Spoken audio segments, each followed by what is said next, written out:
Today in the show I'm going to be reviewing season 1 of The Runaways. Quick thing before we get into this video, this channel has a new upload schedule. I'm going to be uploading every week Saturday, 8 PM UK time. That is 12 PM Pacific Standard Time. So if you're in a different time zone that's not UK time or Pacific Standard Time, work it out. All cards on the table. This was going to be a recap and a review, but I was like, the series is still new, people can still watch it very easily if they want to, so I won't worry about doing a recap, but before season 2 comes out, I probably will do a recap at some point then. Just the series is new, so it just feels a little bit pointless to do a recap right now. So a lot of you found me through my History of the Runaways video, and I was really excited to make that video because I love the Runaways. And I'm really happy that I get to sit here today and say I'm really excited to make this video because I love Marvel's Runaways TV show. This review is going to be full of spoilers, so if you haven't seen the show yet, please do watch it first. So it took us a while to figure out the direction the series was going in, but it actually turns out that the Runaways show is only like the first 4 or 5 issues of the comic. How crazy is that? Basically, the general plot of the show is that a group known as the Pride are digging in LA. They're not really sure why they're digging. They're told that it's for renewable energy and it will save the world. However, a man called Jonah, who joins the series about halfway through, is revealed to actually be not exactly telling the truth to the Pride. He knows stuff they don't, and so like all of them are like, oh, by the end of the series. Meanwhile, all the parents actually have to do sacrifices to Jonah to keep him alive, and during one of the sacrifices, their kids actually see this happen, so they begin plotting against their parents. By the end of the season, all cards are on the table on both sides, and the kids end up being framed for the murder of Destiny Gonzalez, so they have to run away. Obviously, there is way more to it than that, but if you've seen the show, you already know that, so everything's fine. I like most of the changes the show made, I will be honest. Like, there were a few that made me go, really? Really? You thought that was a good idea? Really? I really like that we see more from the parents' perspective, and I like how the parents' emotions take you on a ride. Like during scenes with the Yorks, I really don't like Tina Minoru, but during scenes with the Minorus, I genuinely do like Tina. And I feel like that's a sign of good writing where my emotions and feelings towards a particular character change from scene to scene depending whose perspective that I'm seeing things from. Like, I find the Yorks very frustrating in scenes with Gert and Molly, but when it's just the Yorks themselves, I find them quite endearing. Out of all the couples, I do think those two in particular are the ones that are in love with each other the most, so it makes sense that I find them quite endearing. The only story aspect that really left me very frustrated was, I think it was in episode 10, where Gert says something like, oh, we didn't even get to choose a cool nickname, and Alex says something like, why don't we call ourselves the Runaways after all the kids that ran away and were sacrificed by the Church of the Gibberim. That left me very frustrated because something that I liked in the comics is that they were never called the Runaways other than once in the comics, and even that was just like an off comment. Nico was just saying, Runaways, run away. That wasn't their cool nickname. The point of the team is that they are not a superhero team, and I feel like that left a lot of the audience confused as well. A lot of people saw Marvel and they thought they were going to be watching a superhero show, when actually no, The Runaways is not a superhero show. It's never been a superhero show. It was never about superheroes, not even in the comics. Even when they work with superheroes, it is explicitly stated that they are not superheroes. They're a bunch of kids. Every time they work with heroes, it's explicitly stated they are just kids. Another change that I found very frustrating was that the Staff of One was no longer magic, it was technology, and I hope that changes for season 2. But then again, it was never called the Staff of One in season 1, so maybe the Staff of One will be introduced in season 2 somehow. A lot of changes could happen in the Marvel Cinematic Universe over the course of the next year where the show is being made again. The reason I found this so frustrating was that The Runaways was this really weird exploration of the corners of the Marvel Universe, and it explored every corner of the Marvel Universe. You had time travel, you had space travel, and you had the exploration of magic. That was sort of the point of it. It was the Marvel Universe through the eyes of teenagers that really just don't want to be there. You know, they could be having a better life, and they all kind of want better lives for themselves, but they're being forced to survive. And so you needed that alien, you needed that time traveler, you needed that scientist, and you needed that magic user. And I fully admit they could add magic to the show for season 2. The staff was never called the Staff of One in the show. It was never explicitly stated that it was the Staff of One. And there was sort of like this offshoot where Tina Minoru was supposed to be in the background in one of the Doctor Strange movies, but they ended up reinventing the character. They could readdress that again. There's no reason why they couldn't say, oh, she went away to Hong Kong for a while, and when she came back, she had this other staff. And the major charm of the Staff of One was its limitations. Like, Nico could use any spell she wanted once, and if she tried again, it would mess up. By removing that, you sort of removed the charm around her abilities, and I'm not exactly okay with that, seeing as Nico was my favourite character from the comic. I'm going to be a little bit defensive there. And maybe that's just my own bias, but I'm entitled to a bias. That being said, I really did like Lyrica Okano's interpretation of Nico. I thought she was the perfect actress to play Nico. I already gushed about her in my previous initial impressions video, but her consistency and quality just kept up throughout the entire season. In fact, her and the girl that plays Gertrude, I completely forgot her name, but the girl that plays Gertrude, I follow both of them on Twitter. They both did fantastic jobs. They definitely understood the core of their characters better than anyone else in that cast. I guess just transitioning into talking about the characters now, I think the parents did fantastic jobs across the board, especially considering these were essentially original characters. Like, yeah, the kids had parents in the books, but they were very two-dimensional in the books. Let's be real about it. They were just like this group of evil parents, and they cared about their kids at the end of the book, but at the beginning of the series, Nico's parents tried killing her. So with that in mind, all of them were fantastic. Highlights were definitely the Minorus, the Yorks, and the Wilders. The weakest parents in terms of performance, I would say, were Frank Dean and Victor Stein, and that's nothing necessarily against them. I think Victor Stein, I didn't really enjoy his storyline.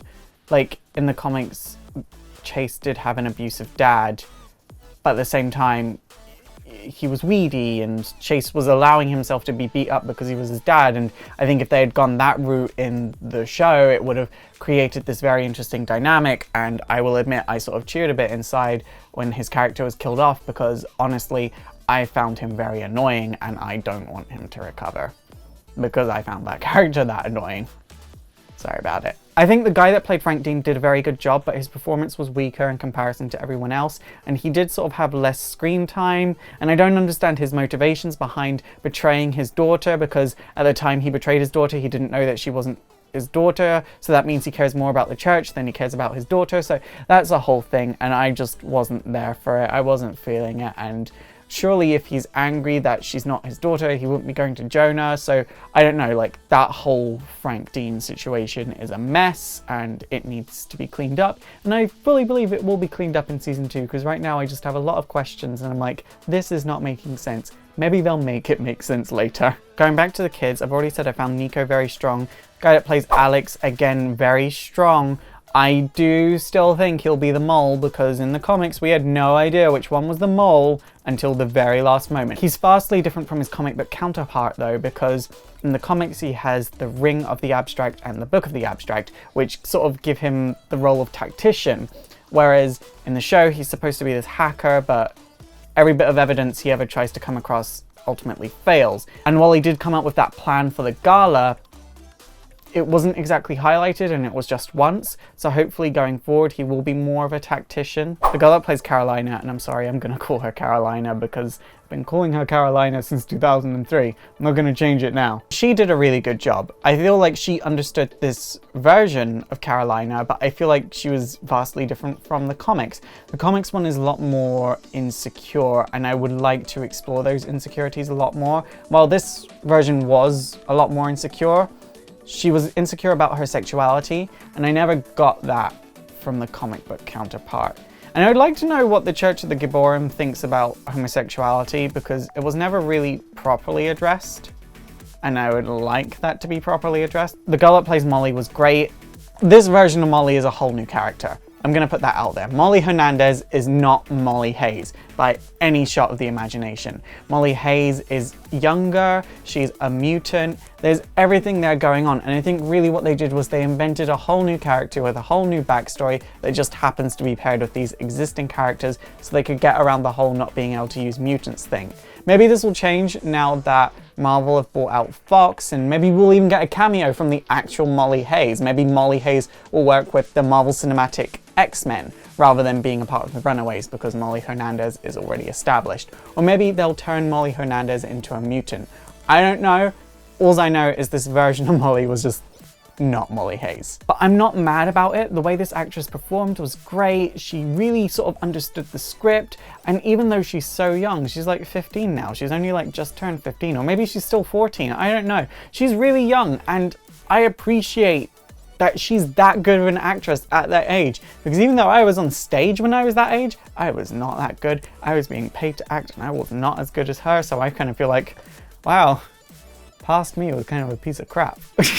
The guy that played Chase, I think his name's Greg Sulkin, or Greg Sulkin, I'm not entirely sure. He did a fantastic job with what he was given. I do have some gripes with him in interviews. I think word for word what he said that annoyed me was, oh, we've changed Chase up a lot. We've made him more of a three-dimensional character. Chase was never two-dimensional in the comics, so did you read the Runaways? The thing about Chase in the comics is that he was low intelligence, high wisdom, meaning he was sort of like this weird, rebellious, friendly guru of the group, but he also had a really short temper. But he wasn't dumb in terms of life and wisdom.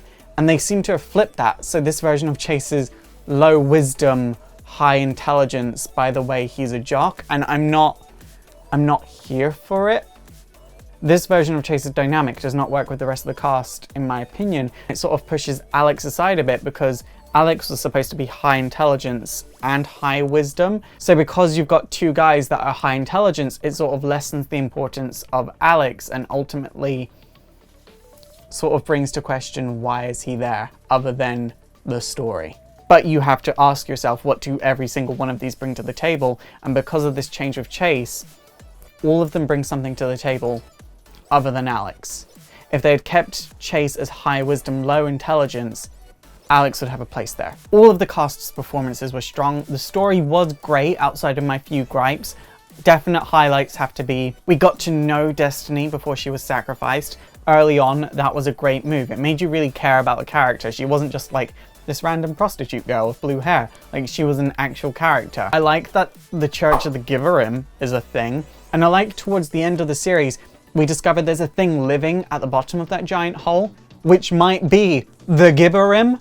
Like, I thought Jonah was the Giverim, but no, it might be that thing at the bottom of the giant hole is a Giverim. So what I want to see out of season 2 is more weaknesses shown in Jonah, because he seemed a little bit too all-powerful and a little bit too all-cunning in this, and I was just a little bit like, not here for it. It got annoying towards the end. I want to see a stronger performance from Frank Dean and Victor Stein, if those two have to be in it. I want to see Chase's intelligence brought down a lot and his wisdom brought up. I know it might be a little bit too late for that, but maybe it could work. Maybe something could happen to him and he loses his intelligence. Like, who knows? I want to see the Staff of One introduced in season 2, like the actual Staff of One. I want to see magic in the show. Magic is such an important part of the Runaways. Like, it's not just in the Staff of One. One time they go to New York, they go through a portal, that whole thing is magic. Like, there's a lot of magic going on in the Runaways. To not use magic in the Runaways is to try and do Doctor Strange without using magic. Like, it's just not a good move. It doesn't benefit you, so just use magic. And yeah, Nico does have to self-harm to summon the actual Staff of One, so rework it. Maybe she can just manifest it at will. Maybe she can only manifest it once a day. Like, add a different limitation, but definitely use the actual Staff of One, because that's the beauty of Nico's character. Like, Nico is the Staff of One, so you can't do the Runaways without it. It's a big thing. Like, read the comics if you haven't read the comics, and you'll understand how important the Staff of One is to the essence of the Runaways. I want to see Alex be more important. I want him to have a place in the group, and whether that means altering Chase a little bit or altering Alex, I don't know.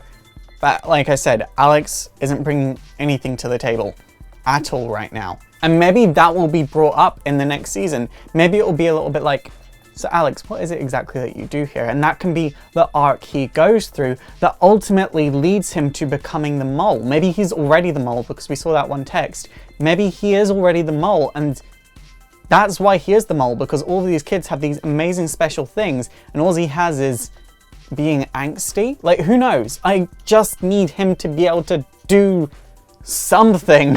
Big question also about this. Is this the Marvel Cinematic Universe's first big gay kiss? Because I hope it is. I really hope it is. Because I'm so excited. When I saw that, I legitimately screamed. I was like, yes!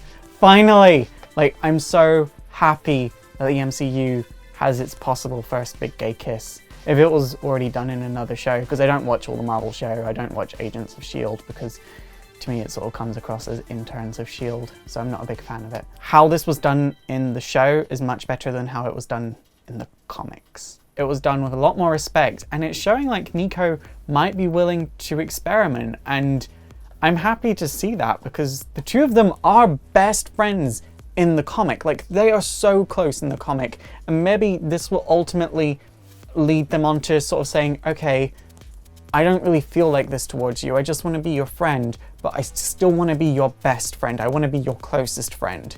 And that is what will make it truly heartbreaking when Zavin finally comes into the series and Carolina has to go with her. And my final thing that I want for season 2 is for the initial run of the Runaways adaptation to be concluded. So in season 3, they can start moving on to volume 2.